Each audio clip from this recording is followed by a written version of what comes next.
Episode 455, a leadership blueprint for measurably better care. Today, I am talking with Beau Raymond, MD, who is the CMO, Chief Medical Officer at Ochsner Health Network.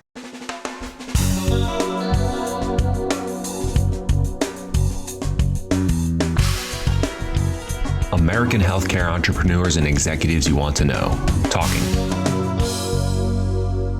Relentlessly seeking value. A rate critical to attain better care for patients, I'm going to say, is enlightened leadership, maybe dyad leadership at a clinical organization. I am saying this because without enlightened leaders, it'd be harder to build from the blueprint that Beau Raymond, MD, talks about today on the show. I'd say an enlightened leader is someone, and this is my definition, but it's a term that Dr. Tom Lee brought up first in an earlier episode, link in the show notes. An enlightened leader really cares about providing better patient care at an affordable price. They have a manifesto to that end, if you will. They also have studied, likely, and understand how change management works because every improvement requires change. They get the bit about people, processes, and technology being intertwined and what operational excellence means. Further, they are probably doing or considering many of the things that Dr. Robert Pearl talked about in episode 412. On the opposite end of the spectrum, there's a new term floating around called administrative harm. There's a study, I'll link to it again in the show notes. Admin harm refers as much to what administrators, who I refuse to call leaders in this context because I'm talking about the not good administrators, let's be clear. But I'd say administrative harm results from what the administrators choose not to do as much as what they choose to do. It is actually a thing to be an enlightened leader, especially in these profit-driven times. It's really tough, actually, and nothing anyone should take for granted. So maybe this whole show is kind of a shout out to the enlightened leaders out there. Thanks for doing what you do. Okay, so this said, and it needed to be said, let's talk blueprint for better care. In the conversation that follows, Dr. Beau Raymond says step 1, right out of the gate, set clear goals.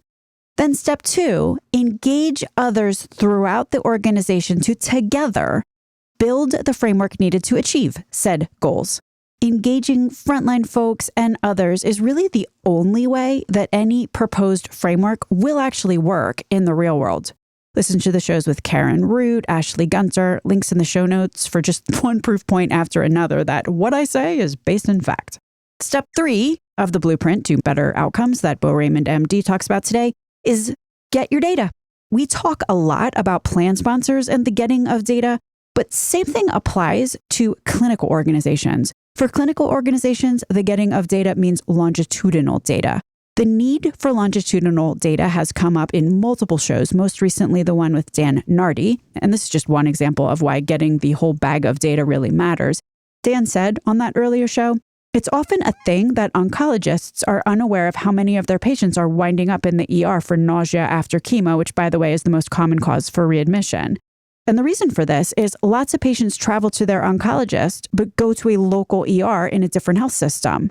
The show with Brendan Keeler about the Particle v. Epic lawsuit and general dust-up over who gets the data is super relevant here. That's what I was thinking when I was talking with Dr. Raymond, and maybe it just popped in your head too.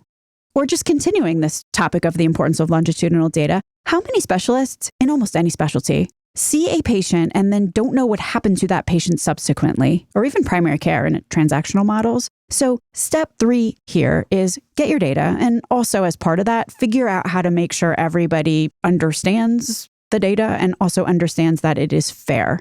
Eric Gallagher, Dr. Raymond's dyad counterpart over at Ochsner, talked about this some in that episode. So did Dr. Kenny Cole, interestingly, also from Ochsner. Amy Scanlon, MD, mentions it as well. And I'm going to stop saying all of these links are in the show notes because you will find everything I mention in the show notes. Step 4 in the blueprint to measurably better outcomes that I discuss with Dr. Beau Raymond. Data collection and data management probably need to be system-wide because, longitudinal and etc. But what are you going to do now with the insights that you derived from the data is pretty local. The obstacles and enablers are going to be different depending on the geography. For example, an area with a large Vietnamese population and a big variation in colorectal screening rates as a priority, just logically, is going to have a program that is in no way suited to roll out in an area with, say, a large Black or African American population with high hypertension rates. Priorities and programs are just different depending on the geography. So step 4 here is ask each region, based on the data, what fixes they're going to own. What will they take ownership on and commit to improving? What I thought was interesting in this interview is kind of the way that equity comes up between ethnic groups or between genders. In and of itself, obviously, striving for equity is critical. But also, if you're trying to improve quality across the board and you see disparities in care, figuring out what is going on with the group experiencing the worst outcomes is also just operational excellence. You don't want to be a solution looking around for a problem after all. So you need to figure out the actual problems for the actual people experiencing the problems to avoid that. Those are the only solutions that are actually going to work. Step 5 is to learn from each other. Maybe not a whole program is flat out transferable from one geography to another, but that doesn't mean that nothing is transferable either. As usual, it's about being thoughtful and nuanced and finding that productive middle. At Ochsner, they do these cool weekly primary care huddles to share learnings and goings on that Dr. Raymond explains in the show that follows. Throughout all of these steps in this blueprint, there's obviously a need to align how the practice or system is getting paid for the time and capital expenditures, of course. And Dr. Raymond addresses this and interestingly says something similar to what Dr. Tom Lee and Dr. Scott Kennard have said on earlier shows, that a lot of times compensation for improving care, if you do it in an operationally excellent way, can be revenue positive for systems with a combination of both FFS, fee-for-service, and value-based reimbursement. Underline, however, the part about having an enlightened leader who cares about clinical quality for that to work out. Dr. Beau Raymond, my guest today, is Chief Medical Officer for Ochsner Health Network. Ochsner Health Network, by the way, includes Ochsner and some other health system partners. There's also a bunch of small independent practices of 1 to 2 docs. Ochsner patients, in case you are unaware, are in the entire state of Louisiana, a little bit of Mississippi, Alabama, and also Texas. My name is Stacey Richter. This podcast is sponsored by Aventria Health Group. Dr. Beau Raymond, welcome to Relentless Health Value. Thanks so much for having me. I asked a couple of people, what would you ask Dr. Beau Raymond if you had a chance? And got a laundry list of people jumping in very enthusiastically with thoughts. I think one of the things that keeps surfacing is this idea that if we're going to provide actually better care, some combination of a financial metric, a patient-reported outcome, a clinical reported outcome, and maybe some kind of performance metric. If we're going to improve care and outcomes, you have to do something across the board. There has to be some operational excellence, like some kind of plan strategically. How do you think about all right, improve care? Step 1, what is it? Step 1 is determine your goal because you got to know where you're trying to head. Thankfully, I have a bunch of people I get to collaborate with who are very smart individuals. And so we'll talk through what we think is how we need to get to that goal. We'll create a framework, but then it's really about engaging different people along the way to make it happen. So I can't sit there and say, we're going to do this and just poof, magically it happens. It has to be that I have the buy-in and wherewithal of different clinicians or frontline staff or nurses or whomever have to be part of that initiative to make something happen. It's not a straight from us saying, this is how to do it. This is the one way to do it. This is the only way to do it. That is not how we operate at all because we're never going to be successful. You're not going to have the buy-in because people are going to have ownership of the part that they're responsible for. It's really trying to set forward, this is where we want to be. How do we want to get there? What do you think as someone who's involved with this every single day? How do you think we can do something better and differently to get to a better result than we have right now? One thing about the value-based world is that we get to align incentives. We want better health outcomes to keep people healthier and keep them out of the hospital. The whole system got created around sick care. We need to change that to where it's more about trying to keep people healthy. What I'm hearing is actually something that Dr. Tom Lee brought up, this whole idea of enlightened leadership. And what is enlightened leadership? And it sounds like, in a way, you have your definition of what that looks like. You started out, you said, what's the goal? You got to define the goal. And then later you use the word vision. So the step one probably starts with a leader saying, all right, we got to figure out exactly what our goal is, what our vision is, then creating that framework that you mentioned. Then you started talking about engagement.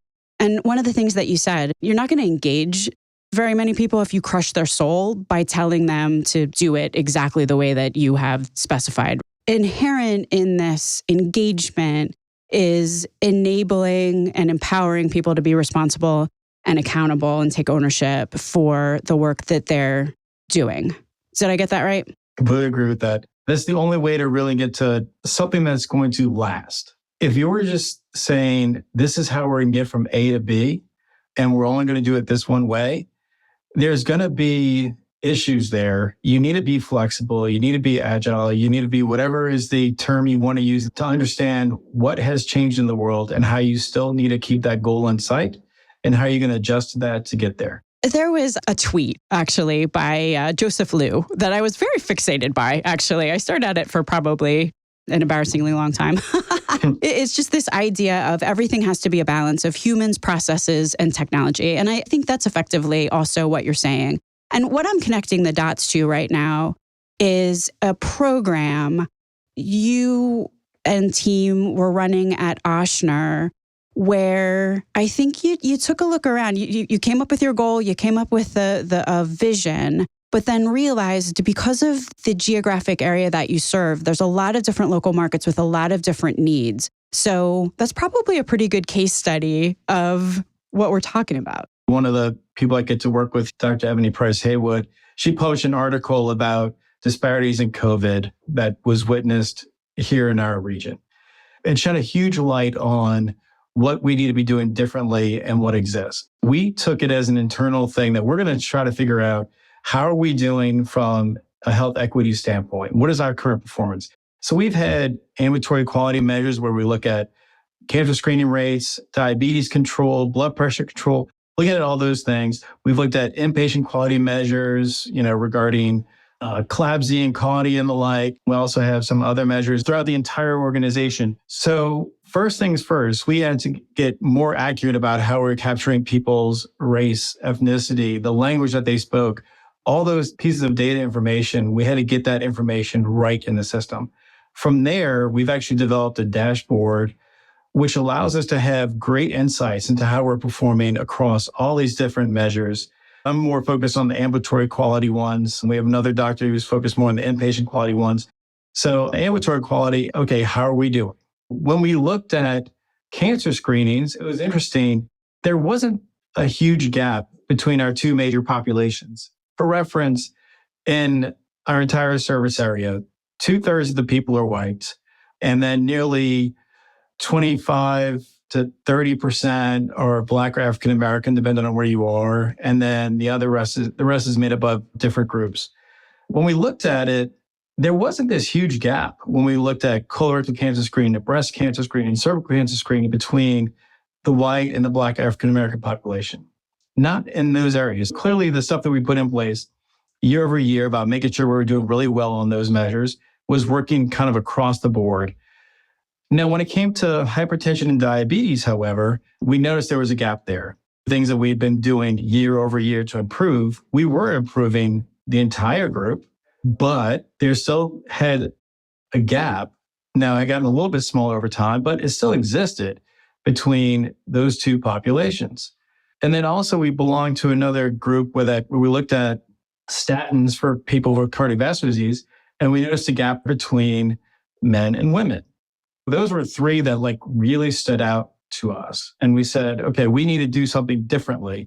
The overall goal here, as you just said, is how do you improve care? How do you improve outcomes? You realize equity is a data point to achieve that. If you are realizing there is inequity in high quality care, right? And you listed a couple of things. If hypertension isn't controlled, diabetes isn't controlled, and people aren't taking statins, it's a really important and actionable insight that then can be used to target and segment and make sure then the actions which are taken are appropriate for those who you are trying to reach and influence. Right. Because if you can't measure it, you can't measure it accurately, you're not going to be able to do anything differently. If you're blind to what's going on because you don't have the insights, then you're not going to be able to create any change.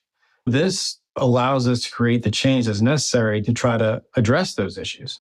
Okay, so first there was the whole idea, and you kind of inferred that the data might have been very dirty. Like you had to get in there and do some tinkering around, garbage in, garbage out. Yeah, we had to change exactly what the choices were within our EMR to make sure that we had the right choices there that would be accurate. That was one thing. But then we also had to educate all the frontline folks as to what we were doing and why. They had to be better at making sure they had the right information going in and were actually capturing it on a regular basis. That alone was a huge educational effort to make sure people understood the importance of what we were trying to do. Because there were some questions I would say were a little awkward for people initially. All of this included, how do you identify yourself? For some people, that was a question they never, ever wanted to ask about, what's your gender identity was a foreign question to a lot of people. So that was something that had to be asked on a regular basis, which created some awkward conversations for some patients because they were questioning, why are you even asking me this? But it was something we knew was important into trying to get this information. This is something then now that you're doing across the board. And I think, so people that are listening also, I just want to connect another dot. Ashley Gunter, we just had on the show, and she would term what you just said as creating the case for change. Like making sure that there was a why that was identified, because as has been well proven and why change management processes are, a thing, is because if you ask someone to do something and they have no idea why you're asking, chances are it's going to be tough to have them actually follow your directions. But, originally when we started talking about this, we were like, what do you leave to individuals to figure out or local areas to figure out? And then what are you doing from a system-wide perspective? And it definitely sounds like you figured this out system-wide. You looked at the data and you're like, system-wide, we got an issue here.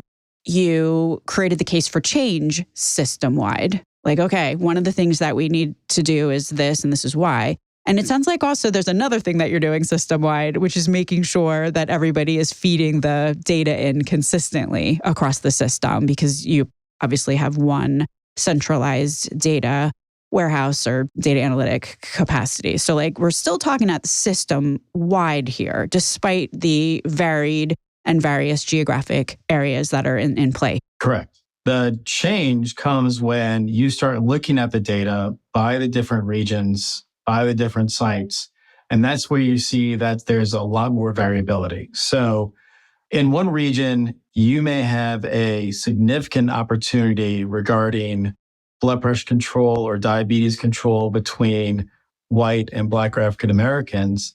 Another region may not have that issue as much. They may have something different. Like, for example, one of our regions has a larger Vietnamese population. Their issue, we saw that there was a difference in colorectal cancer screening between the Asian population and everyone else. They were 10 percentage points less than everyone else.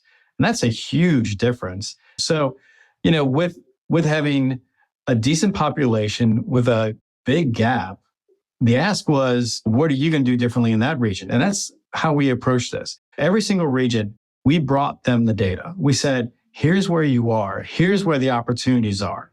What would you like to own as the initiative for your region to start driving something different, to try to make a change? It can't be doing the same thing that we've been doing because we know we're going to get those same results. What are you going to do extra? What are you going to do differently? Because in every region, it's going to vary as to what the obstacles or enablers are, or whatever the other drivers are that is created that delta between one group and another. So we brought that forward, and we're asking them, create a plan, share with us what the plan is. We'll help track it. We'll give you the information as to how you're doing, and we'll look at that over time. And from that, we're going to learn, did your trial work? Did it make a difference? Did it not? And let's learn from that and take that and share that with other regions as to what they're doing. The fun thing about this is that I get to go and talk to multiple regions about this. We've started numerous initiatives on this same aspect of trying to improve health equity, but everybody's going to do something differently that they feel ownership over. And then from there, we'll take that and we'll create something new and something different throughout the entire system, because we're going to say, okay, this works really well over here. This may also work really well over in your area too. So why don't we try it? Maybe it becomes something that becomes throughout an entire system. We do it that one way differently. So it's a great learning opportunity for all of us. You did the data in a centralized way, which enabled you to consistently be able to report back to the individual, the local medical teams and say, look, here's how you're doing. Then figure out what you want to do locally, because as you said, both opportunities are going to change, like what you're working on is going to change, as well as the obstacles to that, as well as the enablers to do that. So everyone always says healthcare is local. And I think this is probably just another validation of that. What's an example of what somebody did? Or what would be the template for what you have seen as being very successful? What's been done in a couple areas, so I'll pick on a couple different things. One area really wanted to focus on the statin difference between men and women. So they wanted to focus on that one because that was dramatic in their area. And they said, we need to do something differently, trying to get better outcomes for the women we're taking care of. They started doing more direct outreach to those women that had an indication to be on a statin and talked to them about their concerns. They had pharmacists involved and the like to try to come up with something different and involving how they engage regarding education and the like, and try to get people on them. And also give them opportunities, the patients opportunities to understand why it was important and not just something that was dismissed years ago and never got revisited. That was one thing that's been done. Again, it's kind of early for some of these, so we like longer term data. So I'm not going to quote that any of these are super successful at this moment, but that's one. In another area, because of the difference between hypertension and diabetes control, it just became a much more proactive looking at the information, reaching out to patients, making sure they were coming back in a timely fashion. Whereas before they might have just simply relied on the portal messages. They're now asking people to make phone calls, to get in touch, to actually get them back in, to get retested or to adjust their medications and things like that. When you say get people to make those calls, it sounds like it's not, for example, primary care doctors who are doing these outreaches. Like this is definitely a team-based thing where there's nurses or navigators or coaches who are making those calls and then working as a team with the physicians when the patient comes back. There's a process here. Right, completely. These are mailing nurses or MAs who are doing these outreaches. I mean, one of the other things that one of them wanted to make sure that we advocated for getting people into our digital diabetes programs and digital hypertension programs, because we knew that those worked. How do we get more people involved? So it was our outreach to say, hey, you're eligible for this program. Why don't we get you enrolled in it? And so that was another one that one of the groups is doing as well. They're just trying to increase their enrollment into the digital diabetes and hypertension programs. Was there, and the reason I'm asking this is because within that region, there probably were some physicians who had, 95% hypertension results, and there was probably others who had 65%. Was there any thought relative to trying to figure out what the high performers were doing and spreading that as a best practice? For these initiatives, we really intentionally did not want to go all the way down to the physician level regarding differences in performance from an equity standpoint. Because what we wanted to make sure we avoided was any physician feeling targeted that they were doing something differently for one population than the next. And we don't really think that that's probably the driver, because usually this is going to be from the social drivers of health or other things, not really from how a physician is practicing. And so certainly we did education regarding what health equity is and how we can do things differently and make sure that we're listening to people and everything along those lines. But really, this was geared towards it being something broader than just at an individual level as to what they're doing. So we were very, very intentional of not going down to the physician level from an equity standpoint. And another question along those lines that has come up in more than one conversation I've had lately is just the overwhelm that many in primary care are feeling, like everybody thinks to themselves, oh, it's just we'll just train them 20 minutes on the importance of colorectal screening and how to communicate with patients or diabetes or, whatever it is.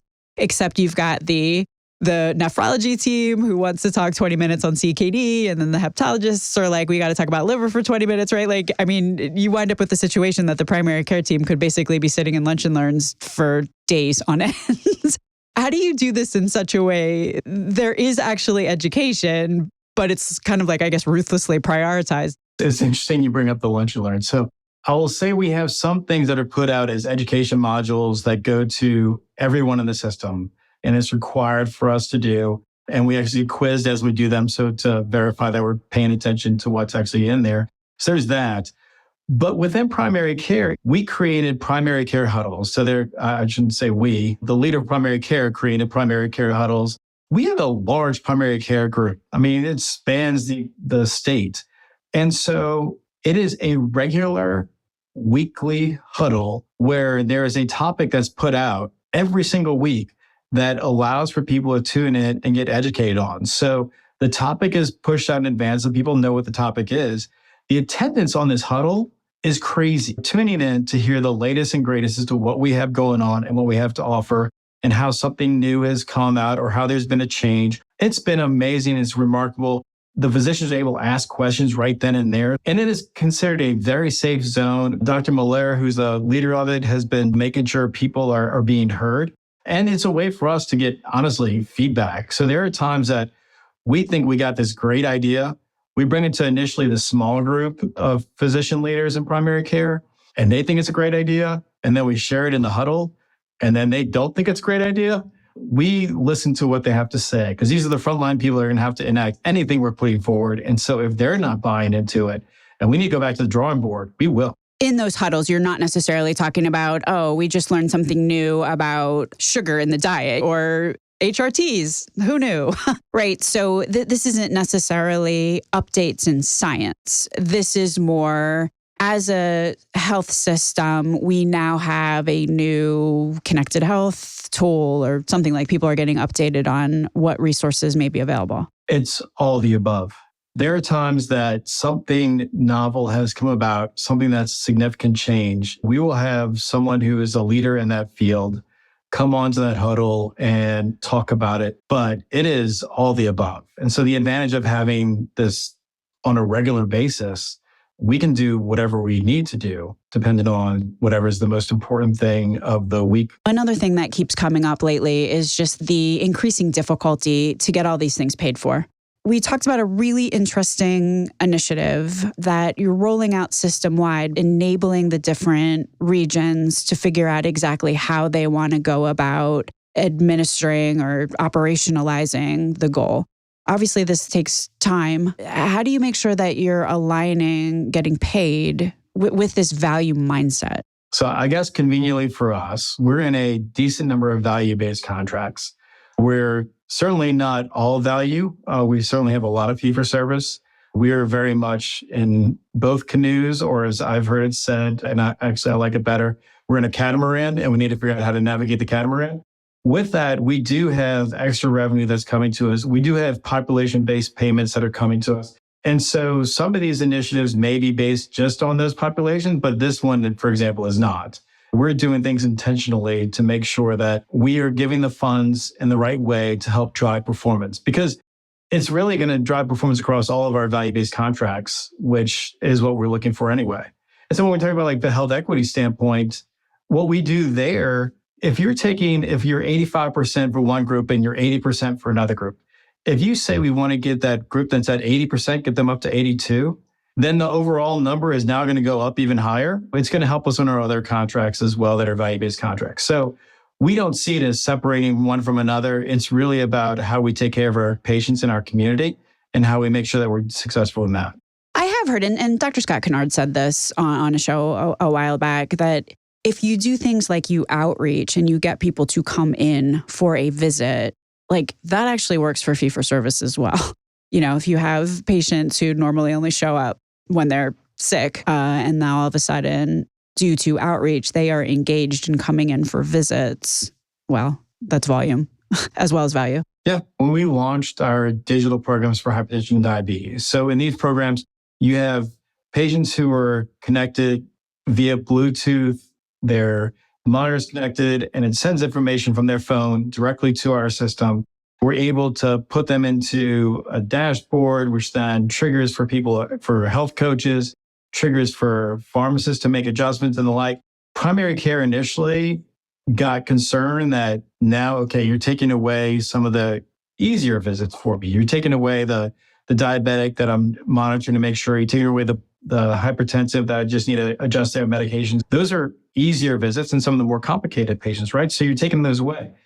The reality is that patients became more engaged with their healthcare.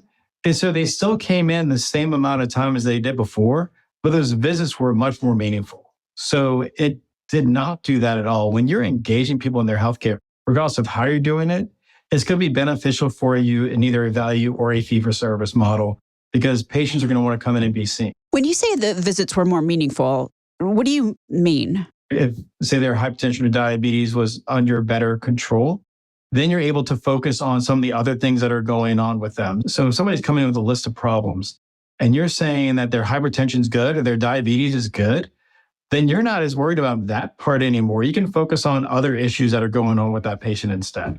Got it. So 2 things for you, and they both involve data. One of them is you brought up your digital diabetes program, and you said, well, we know it works, which just getting it out in the open, I've heard a lot about digital diabetes programs. And then if you talk to, the employer, the plan sponsor experiencing point solution fatigue or whatever, you may get a different answer on that. How do you know that your solution works, and why does it matter if it does? Like, how is this whole thing funded? First of all, we know it works because we've studied the data. So we know that patients are under better control, and we know that they go into the emergency department less. We know they get admitted less when they're in the program.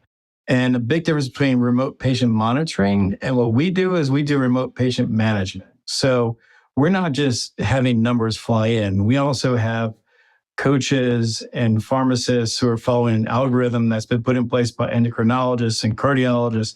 And so they're actually adjusting the medications as they go. So it's different from just simply a system of just collecting data and sending it in and hopefully somebody looks at it. So it's a big difference. And we did a pilot, now it's been a couple of years, in a Medicaid population. And with that, we now have thousands of people who are on it in a Medicaid population. And the results were phenomenal for them because they didn't have people who were engaging with them on a regular basis. So now their blood pressure is controlled, their hypertension is controlled, their diabetes is controlled. And so they're getting somebody who's responsive to them every time that they have an issue going on, saying, hey, what's going on? Why is your blood pressure high today? Or, oh, you didn't do your reading in the past 3-4 days. Is there something going on? So this is very different for somebody who is in a Medicaid program, especially in the states of Louisiana and Mississippi, which, we're, in case you didn't know, we're number 49 and 50. We fight with each other for who's going to be worse. So we have a population that really has lots of opportunity, as we like to put it. And so we're interacting with them and getting those patients much more engaged than they ever have been before. From a funding aspect, you asked about that. We started this initially within our own capitated Humana program, and that's where it started. So we proved there was a value because of the fact that it kept people out of the emergency department and kept people from being admitted. It is actually now several Medicaid providers have picked it up and they're included as part of their benefits design. It is also a direct-to-employer strategy. It's, I sound like I'm the salesman for it. I'm not the one who runs the program, but I know it works. It does a great job. That's why I am an advocate for it. Do you feel like there's a difference between what you're doing and what most would consider a point solution in that you are a medical group with a value mindset that is using a tool in order to achieve outcomes as opposed to a tech first? Maybe this is actually goes back to the humans, processes, and technology. It completely does because it is really about engaging with the patient. The tool is a way for us to get the data inputs, but it's really the health coaching and the engagement with the patient that makes the difference because they're giving them dietary recommendations. They're giving them all sorts of things as to what they can do differently regarding their lifestyle. It's really about engaging with the patient. And this is the cuff or the glucometer is a way to get the data to help enable the relationship that exists between the health coaches and the patients. So validating the theme here, where you start out with the data, you figure out what the goal is, you figure out what the vision is, you figure out what the clinical guideline is that you want all of your patients to, in general, have or be on. Once you know that, you can figure out how you're going to do the outreach. And it sounds like probably you're doing some training. Maybe you're using your huddles to facilitate the clinical team being aligned behind the case for change there and what the opportunities are. And then on the other side, also probably doing things similar to what we were talking about when we were talking about the local market stuff. So you'd have to kind of do that in a considered way and then measuring how it worked. Yeah, I mean, we would take the information, share that with the leaders of whatever group that might be, let them blow holes in it if there's anything that they have questions about, because last thing we want to do is bring bad data to anybody who's frontline. One way to surely lose all ability to drive change is to bring flawed information forward. So we'd rather go ahead and have somebody check it out and engage with the teams and say, okay, what's the best way for us to address this? But really, you need to identify where the opportunities are. And if you don't have that information in front of you, you will never know. I mean, I still think about the first time out of an EMR, we were able to run data and see how people were doing regarding blood pressure control and diabetes control. And I will tell you, I thought I was great until I saw my data. And then I was like, I really need to get better. You never really know until you see it because you're concentrating on one patient at a time. And until you see all that put together, you don't realize exactly where you are. You may be great. You may be fantastic. But until you actually have it put in front of you in that sort of way, you really don't know. And it's interesting how rare it is actually that clinicians, the one thing I hear from frustrated clinicians across the country is just how difficult it actually is to understand what's going on with the patient panel. It's very unique in a way to be able to see in a short enough time frame that you actually can do something about it, like you're getting your feedback loop a year and a half later. Right. It makes it really tough to incrementally improve. Dr. Beau Raymond, thank you so much for being on Relentless Health Value today. My pleasure. Thanks for having me. It's been fun.